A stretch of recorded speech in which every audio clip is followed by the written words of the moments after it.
જય માતા જય દ્વારકાધીશ મારા ચેનલમાં તમારો સ્વાગત છે।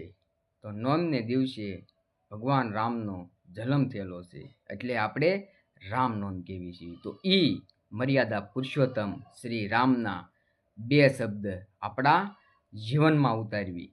વાલ્મીક જેવા મહાન ઋષિએ રામાયણ જેખા મહાન ગ્રંથને આપણને આપેલ છે।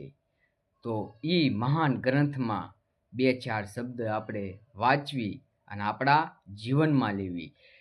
એ શબ્દ આપણે વાંચવી અને આપણા જીવનમાં લેવી એટલે દયા ઉત્પન્ન થાય, આપણને ભાવ ઉત્પન્ન થાય અને ભક્તિમાં રસ લાગે। એટલે એ ગ્રંથને બે ચાર શબ્દ વાંચવી અને આપણા જીવનને પરિવર્તન કરવી। તો આજે મારો વિડીયો એટલો જ છે। જય માતાજી, જય દ્વારકાધીશ।